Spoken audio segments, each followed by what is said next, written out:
السلام علیکم ورحمۃ اللہ وبرکاتہ۔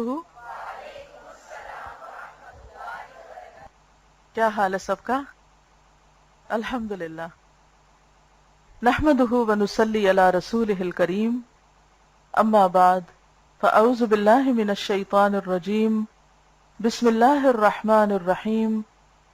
رب اشرح لی صدری ویسر لی امری واحلل عقدۃ من لسانی یفقہوا قولی۔ فصل ہے 34، پیج 181۔ انعامات الہیہ سے محرومی۔ انعامات کس کی جمع ہے؟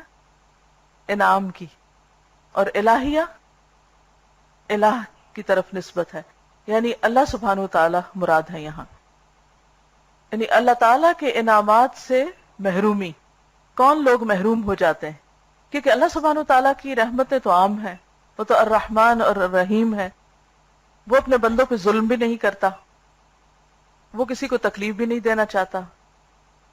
لیکن کیا وجہ ہے کہ انسان بعض اوقات نعمتوں سے محروم ہو جاتا ہے، خیر اور بھلائی سے محروم ہو جاتا ہے؟ بعض اوقات تو اس کو پتہ چلتا ہے اور بعض اوقات اس کو پتہ بھی نہیں چلتا کہ کتنی بڑی خیر اس کے ہاتھ سے جا چکی ہے اور وہ کس مشکل میں گرفتار ہو چکا ہے۔ یہ دوسری صورتحال پہلی سے بھی زیادہ خطرناک ہے، کیونکہ ہم عام طور پر انعامات کس کو سمجھتے ہیں؟ کس کو انعام سمجھتے ہیں؟ مٹیریل چیزوں کو۔ جب ہم اپنے بچے سے کہتے ہیں کہ آپ فرسٹ ڈویژن میں پاس ہو جاؤ، ہم آپ کو انعام دیں گے، تو اس سے کیا مراد ہوتی؟ کیا انعام دیں گے؟ ہاں؟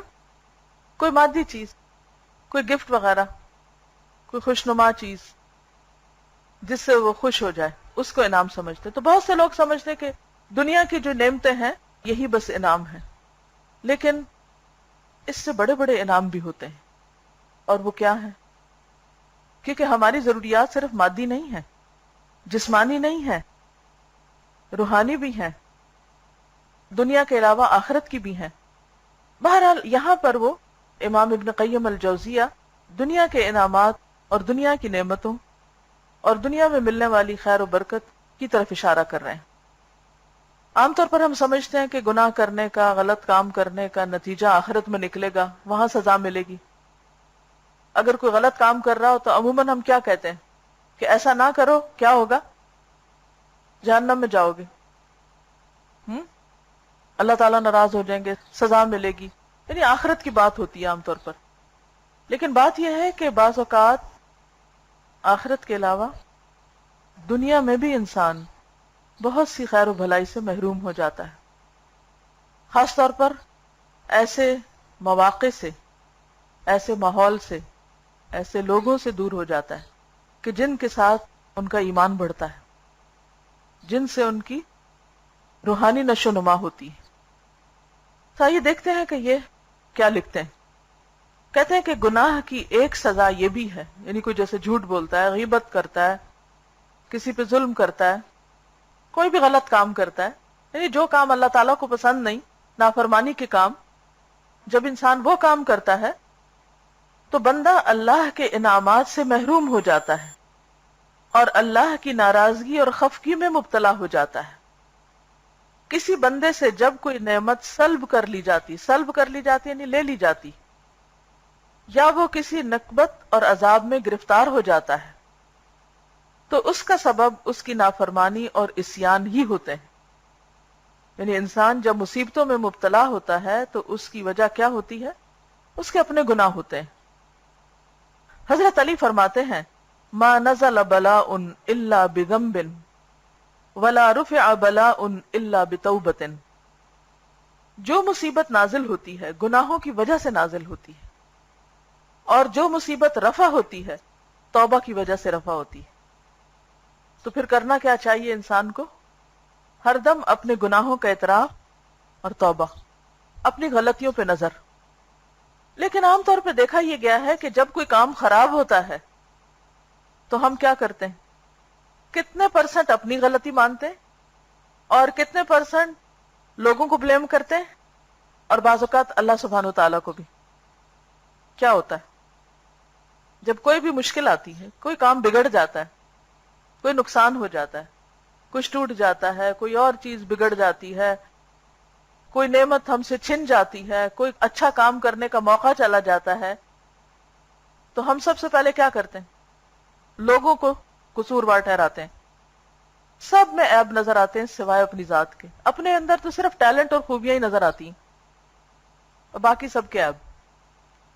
اس کا نقصان کیا ہوتا ہے کہ ہمیں کبھی بھی توبہ کی توفیق نہیں ہوتی. پھر جب تک اپنی غلطی نہیں نظر آتی توبہ کی توفیق ہی نہیں ہوتی، اور جب توبہ کی توفیق نہیں ہوتی تو پھر مصیبت بھی دور نہیں ہوتی. وہ شکل بدل بدل کے آتی رہتی ہے، وہ دور نہیں ہوتی، دفع نہیں ہوتی. اور بعض لوگ تو اللہ تعالیٰ کو بھی بلیم کرنے سے نہیں چوکتے. وائی می، مجھ پر ہی کیوں یہ مصیبت آئی؟ کیا میں ہی رہ گئی تھی؟ اور بھی تو اتنے لوگ ہیں، میرے ساتھ یہ مسئلہ کیوں پیش آیا؟ اس وقت بھی انسان اللہ تعالیٰ کو ذمہ وار ٹھہرا رہا ہوتا ہے، لیکن یہ نہیں دیکھتا کہ میں نے کیا کیا.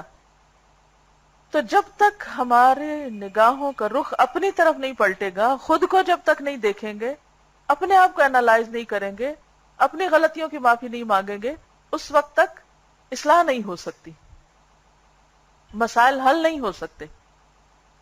اور اللہ تعالیٰ کا ارشاد ہے وَمَا أَصَابَكُم مِّن مُّصِيبَةٍ فَبِمَا كَسَبَتْ أَيْدِيكُمْ وَيَعْفُو عَن كَثِيرٍ، سورۃ الشورى. اور تم پر جو مصیبت پڑتی ہے خود تمہارے اپنے کرتوتوں کی وجہ سے پڑتی ہے، اور بہت سی تو اللہ تعالیٰ معاف فرما دیتا ہے. تو اس آیت کی روح سے کیا پتہ چلتا ہے کہ مشکلات کیوں آتی ہیں؟ انسان کے اپنے گناہوں کی وجہ سے، اپنی غلطیوں کی وجہ سے. اور ارشاد ہے ذَلِكَ بِأَنَّ اللَّهَ لَمْ يَكُ مُغَيِّرًا نِعْمَةً أَنْعَمَهَا عَلَى قَوْمٍ حَتَّى يُغَيِّرُوا مَا بِأَنفُسِهِمْ، سورۃ الانفال آیت 53. یہ اس وجہ سے کہ جو نعمت اللہ نے کسی قوم کو دی ہے، جب تک وہ لوگ خود اپنے اندر تغیر نہ پیدا کر لیں، اللہ تعالیٰ کی عادت نہیں ہے کہ ان نعمتوں میں کوئی رد و بدل کر دے. یعنی اگر لوگ اچھے کام کرنا چھوڑ دیں گے تو پھر اللہ تعالیٰ کی نعمتیں بھی زائل ہو جائیں گی، لیکن اگر وہ اچھے کام کرتے رہیں گے تو نعمتوں کی حفاظت رہے گی. ابھی آپ میں سے کسی نے کہا نا کہ اب تک تو ہمیں دوسروں نے باندھا ہوا تھا، فکر یہ ہے کہ ہم اس کی حفاظت کیسے کریں. تو حل کیا ہے؟ کرنا کیا ہے؟ اگر آپ کی انٹینشن اچھی ہوگی، آپ اس سے جڑے رہنا چاہیں گے، آپ اپنے ساتھ اوروں کو بھی باندھیں گے جیسے لوگوں نے آپ کو باندھا، اب آپ دوسروں کو باندھیں گے، تو اس کا نتیجہ کیا ہوگا کہ انشاءاللہ یہ نعمت نہیں جائے گی بلکہ اس میں اضافہ ہوتا جائے گا. جیسے قرآن مجید کو اگر آپ بار بار پڑھتے جائیں، بار بار پڑھاتے جائیں، بار بار سیکھتے سکھاتے جائیں، تو نتیجہ کیا ہوگا؟ وہ آپ سے چلا جائے گا؟ نہیں، وہ اور زیادہ گہرائی میں آپ کو سمجھ آئے گا. اور آپ یقین کیجئے کہ جب دوسری دفعہ آپ پڑھیں گے تو آپ سوچیں گے کہ ہے میں نے یہ پہلے پڑھا تھا. یعنی قرآن کی خوبصورتی یہ ہے کہ جتنی بار آپ اس کو پڑھتے ہیں اتنی بار آپ کو وہ بالکل نیا لگتا ہے. آپ بور نہیں ہوتے، آپ تھکتے نہیں، اکتاتے نہیں اس سے. اس آیت میں اللہ تعالیٰ یہ خبر دیتا ہے کہ وہ جس قوم یا جس شخص پر انعام فرماتا ہے اور اسے اپنے لطف و کرم سے نوازتا ہے، یہ بھی تو اللہ کا کرم تھا نا کہ اس نے آپ کو قرآن مجید سے جوڑا.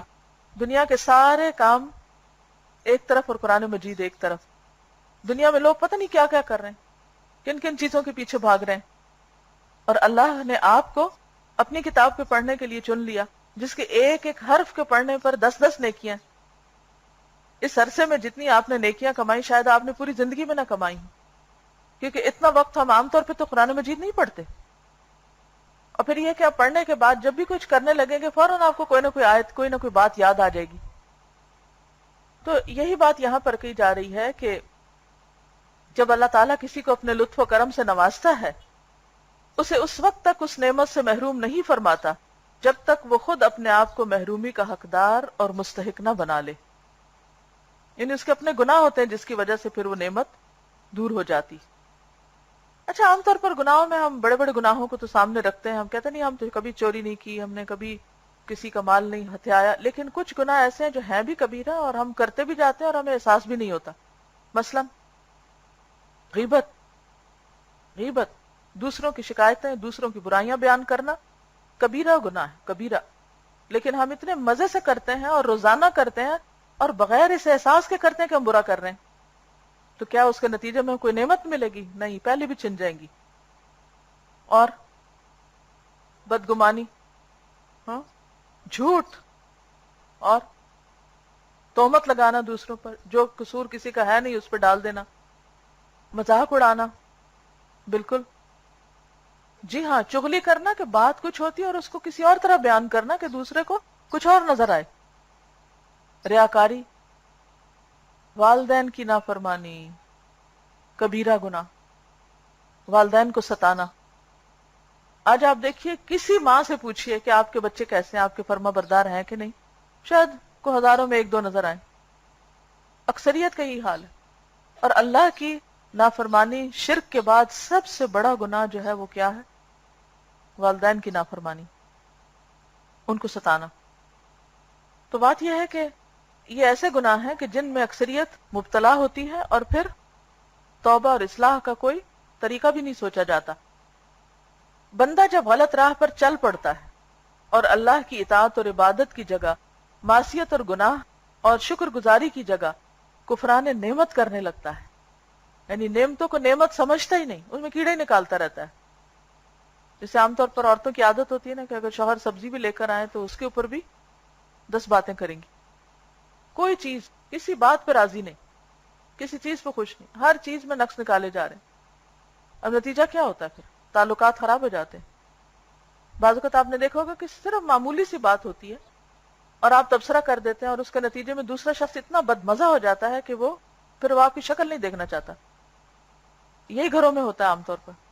میاں بیوی کے جھگڑے یہیں سے شروع ہوتے ہیں، چھوٹی چھوٹی باتوں پہ. تو وہ دراصل کیا ہوتا ہے کہ انسان شکر کرے کہ ایک چیز آ تو گئی ہے نا، مل تو گئی ہے. اب بہت سی عورتیں کیا کرتی ہیں کہ پھر روز روز کی اس طرح کی باتوں سے بچنے کے لیے کہتے ہیں ہم خود خریداری کریں گے. پھر وہ خود بازاروں میں گھومنے لگتی ہیں. اچھا، اب خود ایک سبزی کی دکان پہ جا رہی ہے، گوشت کی دکان پہ جا رہی ہے عورت. اب کیا ہوتا ہے؟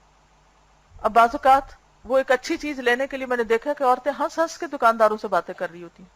کیا یہ گناہ نہیں ہے؟ کسی نامحرم کے ساتھ لچکے ہوئے لہجے میں بات کرنا اور ہنسنا اور بھائی بھائی کہہ کے پکارنا، وہ کہاں سے ہمارے بھائی بن گئے؟ ایک عام کلچر ہو چکا ہے نا.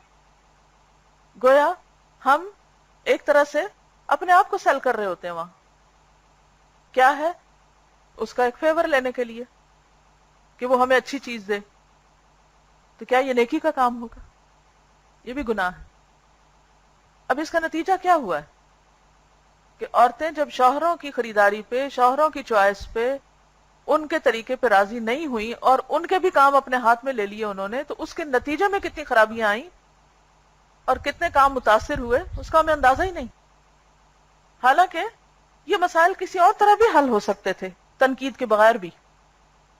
دوسرے کو سمجھانے کا طریقہ صرف تنقید تھوڑی ہوتا ہے، کچھ اور بھی ہوتا ہے نا.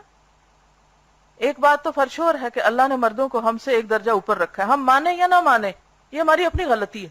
عورتیں نہیں ماننا چاہتی نہ مانیں، کیا اس سے حقیقت بدل جائے گی؟ قرآن مجید میں اللہ تعالیٰ فرماتے ہیں وَلِلرِّجَالِ عَلَيْهِنَّ دَرَجَةٌ، مردوں کے لیے عورتوں پر ایک درجہ زیادہ ہے، ان کا سٹیٹس ہم سے ایک قدم اوپر ہے.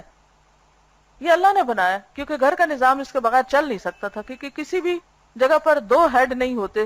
انسان کے جسم پر بھی ایک ہی ہیڈ ہے، شولڈر دو ہیں، ہاتھ دو ہیں، ٹانگیں دو ہیں، پاؤں دو ہیں، ناک کے نتنے دو ہیں، جسم کی سائڈز دو ہیں، لیکن ہیڈ ایک ہی ہے، سر ایک ہی ہے، اور سر ایک ہی ہوتا ہے ہر جگہ. اب اگر کوئی عورت یہ کہے کہ نہیں میں کیوں چھوٹی بنوں اور میں برابر ہوں، تو ٹکرا کے خود ہی نقصان اٹھائے گی. جو سر کے ساتھ سر ملتے ہیں تو ٹکراتے ہی ہیں نا. تو اس ٹکراؤ میں گھروں میں بھی ٹکراؤ ہوا، عورت پہ کاموں کا بوجھ بھی زیادہ پڑا، جس کے نتیجے میں اس کی تھکاوٹ بھی بڑی، اس کی ٹینشن بھی بڑی. اور اس ٹینشن کا اظہار کہاں ہوتا ہے؟ پھر شوہر کے سامنے ہوتا ہے. پھر وہ شوہر کیا کرتا ہے؟ وہ ایسی ٹینشن والی عورت کو دیکھنا نہیں چاہتا، وہ پھر اور عورتوں کو دیکھتا ہے، اس سے اور مسائل کھڑے ہوتے ہیں. تو ایک صبر نہ کرنے اور ایک ڈھنگ سے طریقے سے معاملہ نہ کرنے سے کس قدر مسائل نے جنم لیا. وہ کام جو آپ کے تھے نہیں، وہ بھی آپ کو کرنے پڑ رہے ہیں. اور ایسا نہیں ہوتا کہ ہمارے کرنے سے بہت ساری چیزوں کو بہت بہتر ہو جاتی ہیں، وہ ہمارا خیال ہی ہوتا ہے. کہ شاید ہم زیادہ بہتر ہیں. بہرحال کہتے ہیں کہ بندہ جب غلط راہ پر چل پڑتا ہے اور اللہ کی اطاعت اور عبادت کی جگہ معصیت اور گناہ اور شکر گزاری کی جگہ کفران نعمت کرنے لگتا ہے، اسباب رضامندی کی جگہ اسباب خشم و ناراضی پیدا کر لیتا ہے. خشم و ناراضی، خشم بھی ناراضگی کے، تو اللہ تعالیٰ بھی اس سے اپنی نعمتیں چھین لیتا ہے اور اسے عذاب میں مبتلا کر دیتا ہے. اسے بدعمالی کی سزا ٹھیک ٹھیک دی جاتی، جیسا عمل ویسی سزا، جیسا عمل ویسی سزا. وما ربک بظلام للعبید، تمہارا پروردگار بندوں کے حق میں ظالم نہیں ہے. بندہ اگر اطاعت اور عبادت کو معصیت اور گناہ سے تبدیل کر دیتا ہے، اطاعت کی بجائے نافرمانی کرتا ہے، عبادت کی بجائے گناہ کرتا ہے، نماز کا وقت نماز نہیں پڑھتا، اور اسی طرح جو عبادت کے کام ہے وہ نہیں کرتا، تو اللہ تعالیٰ بھی خیر و عافیت کو عقوبت اور عذاب سے اور عزت کو ذلت سے بدل دیتا ہے. ارشاد باری تعالیٰ ہے، ان اللہ لا یغیر ما بقوم حتی یغیروا ما بانفسہم وَإِذَا أَرَادَ اللَّهُ بِقَوْمٍ سُوءًا فَلَا مَرَدَّ لَهُ وَمَا لَهُم مِّن دُونِهِ مِن وَالٍ. سورۃ الرعد آیت 11. اللہ تعالیٰ کسی قوم کے ساتھ اپنے سلوک میں ہرگز کوئی تغیر و تبدل نہیں کرتا جب تک وہ قوم خود اپنے اندر کوئی تغیر و تبدل نہ کر بیٹھے، اور جب اللہ تعالیٰ کسی قوم کے حق میں برائی کا ارادہ فرماتا ہے تو کوئی اسے روک نہیں سکتا، اور نہ ان لوگوں کو اللہ تعالیٰ کے مقابلے میں کوئی حمایتی مل سکتا ہے. بعض آثار الہیہ یعنی احادیث قدسیہ میں وارد ہے کہ اللہ تبارک و تعالیٰ ارشاد فرماتا ہے، وَعِزَّتِي وَجَلَالِي وَعِزَّتِي وَجَلَالِي لَا يَكُونُ عَبْدٌ مِّنْ عَبِيدِي عَلَى مَا أُحِبُّ ثُمَّ يَنْتَقِلُ عَنْهُ إِلَى مَا أَكْرَهُ إِلَّا انْتَقَلْتُ لَهُ مِمَّا يُحِبُّ إِلَى مَا يَكْرَهُ وَلَا يَكُونُ عَبْدٌ مِّنْ عَبِيدِي عَلَى مَا أَكْرَهُ فَيَنْتَقِلُ عَنْهُ إِلَى مَا أُحِبُّ إِلَّا انْتَقَلْتُ لَهُ مِمَّا يَكْرَهُ إِلَى مَا يُحِبُّ. قسم میری عزت و جلال کی، جب میرا کوئی بندہ وہ کام کرتا ہے جو مجھے محبوب ہے اور پھر وہ اسے چھوڑ کر وہ کام کرنے لگتا ہے جو مجھے ناپسند ہے، تو میں بھی اسے اس کی محبوب چیز سے محروم کر دیتا ہوں. پڑھیے اس جملے کو خود ذرا.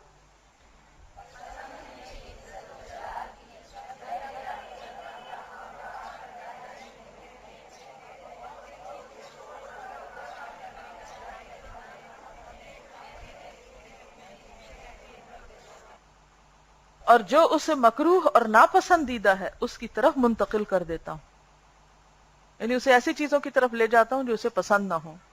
اور جب میرا کوئی بندہ مکروہ اور ناپسندیدہ کام کرتا ہے اور پھر وہ اسے ترک کر کے ایسا کام کرنے لگتا ہے جو مجھے محبوب ہے، تو میں اسے اس کی ناپسندیدہ چیز سے الگ کر کے اس کی محبوب اور پسندیدہ چیز کی طرف لے جاتا ہوں. یعنی اگر ہم وہ کریں گے جو اللہ کو پسند ہے تو پھر اللہ تعالیٰ ہمیں بھی وہ دے گا جو ہمیں پسند ہے، اور اگر ہم وہ کریں جو اللہ کو ناپسند ہے تو پھر اللہ تعالیٰ بھی ہم سے وہ لے لے گا جو ہمیں پسند ہے. اور عام طور پر شیطان ہمیں ایسی چیز میں الجھاتا ہے کہ جو چیز ہمیں پسند ہوتی ہے اللہ وہ ہمیں دیتا ہے، پھر ہم اس کی ناقدری کرنے لگتے ہیں. پھر کیا ہوتا ہے؟ اللہ تعالیٰ وہ لے لیتا ہے اور ہم بلیم کرتے ہیں اوروں کو، حالانکہ قصور ہمارا اپنا ہوتا ہے. اور کسی شاعر نے کیا اچھا کہا ہے، اذا كنت في نعمة فرعها فإن الذنوب تزيل النعم. جب تمہیں کوئی نعمت حاصل ہو تو اس کی رعایت کرو، کیونکہ گناہ نعمت کو زائل کر دیتے ہیں. یعنی جب کوئی نعمت ملے تو کیا کرو؟ اس کی قدر کرو، اس کی حفاظت کرو. اور حفاظت کیسے ہوگی؟ گناہوں سے بچ کر، کیونکہ گناہ کیا کرتے ہیں؟ نعمتوں کو ضائع کر دیتے ہیں. وحتها بطاعة رب العباد فرب العباد سریع النقم. رب العباد یعنی بندوں کی اطاعت سے گناہ کو جھاڑو. یعنی دوسرے معنوں میں کیا ہے؟ اللہ تعالیٰ کی اطاعت سے گناہوں کو جھاڑو. یعنی گناہ کس سے دھلتے ہیں؟ نیکی. ان الحسنات یذہبن السیئات. کیونکہ رب العباد بہت جلد انتقام لیا کرتا ہے، یعنی جلدی اپنے سے گناہ دور کرو ورنہ اللہ کی ناراضگی دور نہیں. وَإِيَّاكَ وَالظُّلْمَ مَهْمَا اسْتَطَعْتَ فظلم العباد شدید الوخم، جہاں تک ہو سکے بندوں پر ظلم کرنے سے بچو، کیونکہ ظلم کرنا بہت بھاری بوجھ ہے. بندوں پہ ظلم نہ کرو. اچھا کیسے ظلم کر سکتا ہے کوئی کسی پہ؟ مثلا بندوں پہ ظلم کیا ہے؟ کوئی مثال سے سمجھائیے. ایک اصول سمجھ لیجئے، کسی بندے کو اس کے حق سے محروم کرنا اس پر ظلم کرنا ہے. کسی کو اس کا حق نہ دینا کیا ہے؟ اس میں ظلم کرنا. مثلا ماں باپ پہ ظلم کیا ہے؟ ان کا حق نہ دینا. آپ سب نے تو جو قرآن پڑھے انہوں نے پڑھ لیا ہے نا کہ حق کیا ہے ماں باپ کا. پڑوسی پہ ظلم کیا ہے؟ کیا ہے ظلم پڑوسی پہ؟ کوئی ایک بات بتائیے. یہ شور مچاتے ہیں، ان کے گیٹ کے آگے پارکنگ کر دیتے ہیں، ٹو لگاتے رہتے ہیں، کون آیا کون گیا، کیا پکا کیا ہوا، اور پھر ان کی باتیں نشر کرتے ہیں ادھر ادھر. اگر آپ پڑوسی کے حقوق نہیں ادا کر رہے تو گویا ان پہ ظلم کر رہے ہیں. اچھا اپنے بچوں پہ ظلم کیا ہے؟ ان کی ہر بات ماننا، ان کو ٹی وی کے آگے بٹھا دینا. اور چھوٹے بچے جو ہے نا ان کو بلا وجہ مارنا پیٹنا. کیونکہ بعض ماؤں کو میں نے دیکھا ہے کہ ذرا سا بچے تنگ کریں گی، چیخیں گی، داڑیں گی، شوہر کا غصہ بھی چھوٹے بچوں پہ نکالیں گی، اٹھا اٹھا پھینکیں گی، کان کھینچیں گی، انگلیاں مروڑیں گی. یہ ظلم ہے. اگر وہ بچے کچھ کر نہیں سکتے تو اس کا یہ مطلب نہیں کہ وہ آپ کی ملکیت ہے اور آپ جو چاہیں ان کے ساتھ کریں. اسی طرح کسی کی غیبت کرنا، کسی کی دل آزاری کرنا، یہ سب ظلم ہے. وَسَافِرْ بِقَلْبِكَ بَيْنَ الْوَرَى لِتَبْصُرَ آثَارَ مَنْ قَدْ ظَلَمَ، اپنے قلب سے دنیا کا سفر کرو. یعنی ایک تو ہوتا ہے نا ویسے سفر کرنا ادھر ادھر، اور ایک یہ ہے کہ اپنے دل میں ہر جگہ گھومو کہ ظلم کرنے والوں کے آثار کا تمہیں پتہ چلے. یعنی غور و فکر مراد ہے کہ دنیا میں جن لوگوں نے ظلم و ستم کیا، مثلا فرعون ہے، قوم عاد ہے، سمود ہے، تو ان کا انجام کیا ہوا؟ فَتِلْكَ مَسَاكِنُهُمْ بَعْدَهُمْ شُهُودٌ عَلَيْهِمْ لَا تَتَّهِمْ، ظالموں کے یہ مکان ان کے مرنے کے بعد ان کے خلاف شہادت دیتے ہیں اور تم انہیں جھٹلا نہیں سکتے. وَمَا كَانَ شَيْءٌ عَلَيْهِمْ أَضَرُّ مِنَ الظُّلْمِ وَهُوَ الَّذِي قَدْ قَصَمَ، ان کے حق میں ظلم سے زیادہ کوئی مضر چیز نہ تھی، اسی نے ان کو توڑ کر رکھ دیا. فَكَمْ تَرَكُوا مِنْ جِنَانٍ وَمِنْ قُصُورٍ وَأُخْرَى عَلَيْهِمْ أُطَمٍ، ان لوگوں نے کتنے ہی باغ اور کتنے ہی محل چھوڑے اور خود ان پر ملبوں کے ڈھیر لگ گئے. یعنی وہ زلزلوں کی زد میں آ گئے، طوفانوں میں. سلو بالجحیم وفات النعم وکان الذین لهم کالحلم، لیکن مرنے کے بعد سیدھے جہنم رسید ہوئے اور ساری نعمتیں ختم ہو گئیں، اور جو کچھ دنیا میں انہیں ملا تھا خواب سا بن کر رہ گیا. اپنا احتساب کرتے رہیں. جب کوئی کام خراب ہو اپنا حصہ دیکھیں کہ میری غلطی کہاں تھی، میرا قصور کہاں تھا، میری کوتاہی کیا تھی. کوئی ریسنٹلی آپ کے ہاں واقعہ پیش آیا ہو گھر میں، یا کوئی ویسے کوئی چیز ٹوٹی ہو کسی کی، صحیح ہے. اب آپ دیکھیے کہ ایک تو گلاس ٹوٹا، واپس نہیں آنا، جوڑ تو نہیں سکتے نا، گھر میں تو نہیں فیکٹری لگی ہوئی، جو ٹوٹنا تھا ٹوٹ گیا. لیکن اس کے ساتھ جو بچے کو مار مار کے اس کا دل توڑا، اس کی ہڈیاں توڑی، یہ مزید ظلم کیا. حالانکہ یہ بھی ہو سکتا تھا کہ غلطی اپنی ہو کہ وہ رکھا آپ نے خود ایسی جگہ دھو کے، جہاں نہیں رکھنا چاہیے. بچہ تو معصوم ہے، اس کو تو نہیں پتا. اگر آپ خود ایسی جگہ چیز رکھ دیں گے تو غلطی کس کی ہے؟ اپنی ہے نا. مثلا کبھی کسی کی چوری ہو جاتی تو عام طور پر کیا کرتے ہیں ہم؟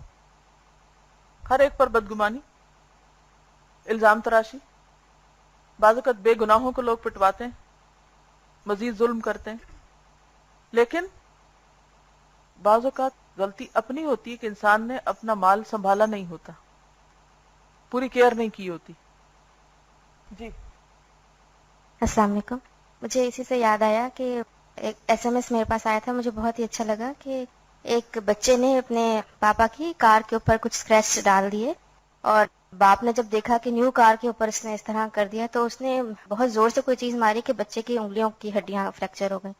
تو اگلے دن اس بابا نے اسی کار پر ذرا غور سے دیکھا تو بچے نے لکھا ہوا تھا آئی لو مائی پاپا جانی. تو وہ تھا کہ یہ رشتوں کی اہمیت ہے وہ زیادہ ہوتی ہے چیزوں کی اہمیت سے. تو پھر ملال تو ان کے لیے بھی ہمیشہ کا ہو گیا، لیکن نہ چیک کر کے انہوں نے کتنا بڑا نقصان کیا نا. بات یہ ہے کہ جب دنیا ہماری نظروں میں حقیر ہو جاتی ہے نا تو پھر اس کے نقصان بھی چھوٹے لگتے ہیں، لیکن جب آخرت اہمیت نہیں رکھتی تو پھر اس کے بڑے بڑے نقصان کر کے بھی ہمیں احساس نہیں ہوتا، اس وقت ہم روتے ہی نہیں ہیں. جبکہ بعض لوگوں کی اگر کوئی نماز قضا ہو جاتی تو باقاعدہ اس کے اوپر روتے تھے جیسے کوئی انسان فوت ہو گیا. اسی سے یہ لفظ آیا ہے نماز فوت ہونا. لیکن ہم نماز قضا ہوگی، نماز فوت ہو گئی، فوت فوت بھی بولتے ہیں پھر بھی احساس نہیں ہوتا. لیکن اگر کوئی انسان فوت ہو جائے تو کہتے ہیں انسان فوت ہو گیا. حالانکہ نماز کا فوت ہونا ایسا ہی ہے جیسے کوئی انسان فوت ہو جائے، کیونکہ انسان چلا گیا تو واپس نہیں آئے گا. نماز کا وقت بھی چلا گیا، اب ساری دنیا ادھر سے ادھر ہو جائے وہ وقت واپس نہیں آ سکتا، وہ وقت نکل گیا آپ کے ہاتھ سے. لیکن کتنے لوگ ہیں کہ جو وقت گزار کے نماز پڑھتے ہیں یا پڑھتے ہی نہیں ہیں، نمازیں فوت پہ فوت ہوتی جا رہی ہیں اور ان کو کوئی احساس بھی نہیں، کوئی دکھ ہی نہیں، کوئی غم ہی نہیں. جی السلام علیکم. جیسے دو طرح کی نقصان ہے نا، آپ نے مٹیریل نقصان کی بات کی، ایک اور طرح کا بھی ہوتا ہے کہ غیر مادی. بعض اوقات کوئی اہم ذمہ داری ہوتی ہے، کام ہوتا ہے، آپ کے ذہن میں ہوتا ہے اور آپ بھول جاتے ہیں، گھر میں یا باہر، تو اس کے پیچھے بھی دیکھنا چاہیے کوئی کوتاہی ضرور ہوئی ہے اور معافی مانگ لینی چاہیے. اس میں آپ دیکھیے کہ جیسے کوئی اہم کام ہوتا ہے بعض اوقات انسان کو بھول جاتا ہے. اچھا، تو اب کیا ہوتا ہے کہ شیطان کی طرف سے ہوتا ہے. قرآن مجید میں آپ نے پڑھا کئی بار کہ فَأَنْسَانِهُ الشَّيْطَانُ، شیطان نے اس کو بھلوا دیا. اور موسیٰ علیہ السلام جب خضر علیہ السلام سے ملنے کے لیے جا رہے تھے تو ان کے جو شاگرد تھے یوشع بن نون، وہ بھول گئے. کیا؟ مچھلی کے پانی میں چلی گئی، اتنی بڑی بات وہ بھول گئے. کوئی چھوٹی بات تھی؟ بھول چوک ہر ایک سے ہو جاتی ہے. اس سے پتہ چلتا ہے نا ہم انسان ہیں، بھولنے والے ہیں. اور انہوں نے اس موقع پر کیا کہا تھا؟ وَمَا أَنْسَانِيهُ إِلَّا الشَّيْطَانُ أَنْ أَذْكُرَهُ، اور نہیں بھلوایا مجھ کو اس مچھلی کو مگر شیطان نے کہ میں اسے یاد رکھوں. حالانکہ موسیٰ علیہ السلام نے پہلے ہی بتا دیا تھا کہ جہاں مچھلی پانی میں جائے گی وہی خضر کے ملنے کی جگہ ہوگی، لیکن وہ بھول گئے. تو بعض اوقات اتنی عام باتیں بھی بھول جاتی. یہ کیسے ہوتا ہے؟ شیطان بھلواتا ہے. اچھا، شیطان ہم پہ کیسے غالب آتا ہے؟ جب ہم غافل ہوتے ہیں، ہم غفلت میں ہوتے ہیں. چور کب آتا ہے؟ چور چوری کب کرتا ہے؟ جب ہم سو رہے ہوتے ہیں یا ہم غافل ہوتے ہیں اپنی چیز سے. وہ نظر لگا کے بیٹھا ہوتا ہے کہ اس کے پاس ہے مال، یہ میں نے چرانا ہے. تو اسی طرح جب ہماری زندگی میں نیکی کا کوئی بہت بڑا موقع ہوتا ہے، شیطان اس کو بھلوانے کی کوشش کرتا ہے اور چیزوں میں ڈالتا ہے تاکہ ہم اہم ترین کام نہ کر سکیں. اور زندگی کا ہر دن تو کم ہوتا ہی جا رہا ہے. تو اس کی تو ساری جد و جہد یہی ہے کہ ہم اہم کاموں کو چھوڑ کے غیر اہم میں پڑے رہے، فضول چیزوں میں پڑے رہے اور بیکار کی لمبی چوڑی بحثوں میں پڑے رہے اور کرنے کا کام نہ کریں. تو حل کیا ہے؟ حل یہ ہے کہ انسان لا الہ الا انت سبحانک انی کنت من الظالمین، اپنی غلطی کا اعتراف کرے اور اللہ سے دعا مانگے کہ یا اللہ جو ہو گیا سو ہو گیا، میں اس سے زیادہ نقصان نہیں کر سکتی اپنا. اب مجھے توفیق دے کہ میں جو تیری رضا کا کام ہے، جو تیری پسند کے، اس کو کر لوں. اور دیکھیے ہم آیت کریمہ بھی کب پڑھ رہے ہیں؟ جب دنیا کا کوئی نقصان ہوتا ہے نا، جب دین کا کوئی کام جاتا ہے یا نیکی کا کوئی موقع ضائع ہو جاتا ہے تو پھر اس وقت تو کبھی بھی خیال نہیں آتا کہ آیت کریمہ پڑھے. تو شیطان کا یہی طریقہ ہوتا ہے کہ ہمیں ایسے کاموں میں الجھا دے کہ جس کی وجہ سے نیکی کے کام میں ہم پیچھے رہ جائیں. نہیں کرنی چاہیے بالکل. فلاں نے یہ نہیں کیا، اس نے اپنی ذمہ داری نہیں پوری کی، فلاں نے کام نہیں کیا، فلاں نے، لیکن ہم یہ نہیں سوچتے کہ اور بھی کوئی وجہ ہو سکتی، میرے پارٹ پر بھی کوئی کمی ہو سکتی. جس دن یہ سمجھ آ گئی نا، اس دن دوسرے کو بھی آپ سمجھا لیں گے. تو اس چیپٹر کا خلاصہ دراصل یہی ہے کہ دوسروں کی غلطیاں تلاش کرنے سے زیادہ اپنی غلطیوں، اپنے گناہوں، اپنی کوتاہیوں کا جائزہ لینا شروع کریں اور ان کا ازالہ کریں، اس پر توبہ کریں تاکہ جو نعمتیں ملی ہوئی ہیں وہ قائم رہیں اور مزید نعمتیں دنیا اور آخرت میں حاصل ہوں. اللہ تعالیٰ نے ہمیں جو نعمتیں عطا کی ہیں ان کا شکر ادا کرتے رہنا چاہیے. بالکل ٹھیک. ہم دوسروں کی چیزیں دیکھ کر اپنی نعمتوں کا بھی شکر ادا نہیں کرتے. پھر وہی بات ہے نا کہ غلطیاں بھی دوسروں کی دیکھتے ہیں اور نعمتیں بھی دوسروں کی دیکھتے ہیں. تو کیا کرنا چاہیے؟ اپنی غلطیاں دیکھنی چاہیے اور خود کو ملنے والی نعمتیں دیکھنی چاہیے. جب خود کو ملنے والی نعمتیں ہم دیکھیں گے تو شکر ہر وقت رہے گا دل میں، پریشانیاں خود ہی کم ہو جائیں گی. تو جب ہم دوسروں کی چیزیں دیکھ کر اپنی نعمتوں کا شکر ادا نہیں کرتے تو اللہ تعالیٰ ہم سے وہ نعمتیں بھی لے لیتے. تو قصور پھر اپنا ہی ہوا نا. تو نمبر 1 غلطیوں کی معافی، اور نمبر 2 شکر گزاری. سبحانک اللہم و بحمدک نشہد ان لا الہ الا انت نستغفرک و نتوب الیک. السلام علیکم ورحمۃ اللہ وبرکاتہ.